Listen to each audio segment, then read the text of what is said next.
ஜம்சம் கிணற்றுக்குள் சிலைகள், வாள்கள், கவசங்கள் இருந்தது தெரியுமா? அதை யார் புதைத்தார்கள்? ஏன் புதைத்தார்கள்?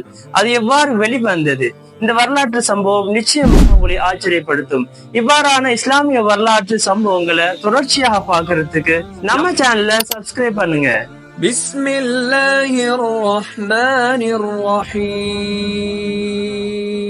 நபி ஸல்லல்லாஹு அலைஹி வஸல்லம் அவருடைய பாட்டனார் அப்துல் முத்தலிப், இவர் பிறக்கும் போது இவருடைய முடி நரை முடியாக இருந்ததால இவருக்கு ஷைபா, முடி நரைத்தவர் என்று பெயர் வைக்கப்பட்டது.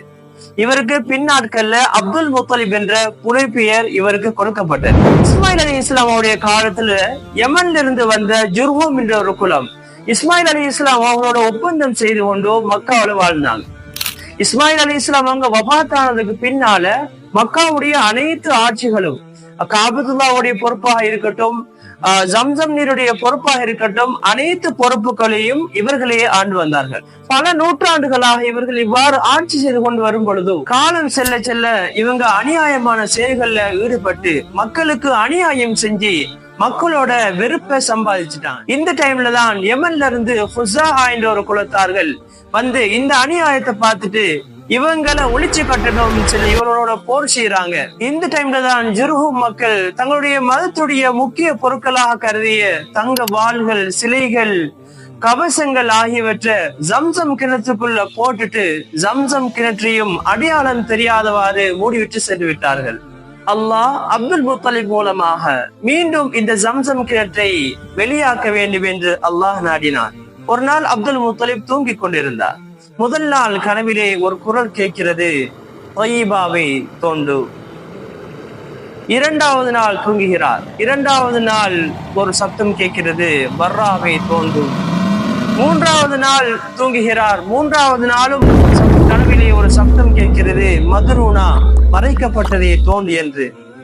நான்காவது நாள் ஜம்சமை தோண்டு என்பதாக ஒரு சத்தம் கேட்கிறது.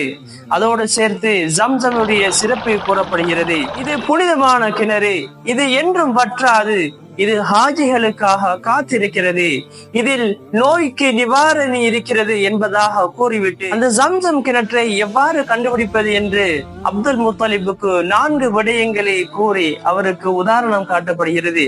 அந்த விடயங்களை வைத்து அப்துல் முத்தலிப் காலை வேளை வந்து ஜம்சம் கிணற்றை தோன்றுகிறார்.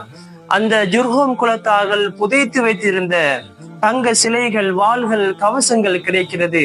அவர் அந்த தங்க வாள்களை உருக்கி கஅபாவுடைய கதவுக்கு தங்க முலாம் பூசுகிறார். தங்க மான் சிலைகளை உருக்கி கஅபாவுடைய மேல் பீலியாக அவர் ஆக்குகிறார். ஜம்சம் ஊற்று அது ஒரு அதிசயம். அல்லாஹு தாலா அதனை பாதுகாத்து கொண்டிருக்கிறான். ஜம்சம் கிணற்றை சிந்திக்கக்கூடிய மக்களுக்கு அல்லாஹு தாலா அதிலே ஒரு அத்தாட்சியை வைத்திருக்கிறான்.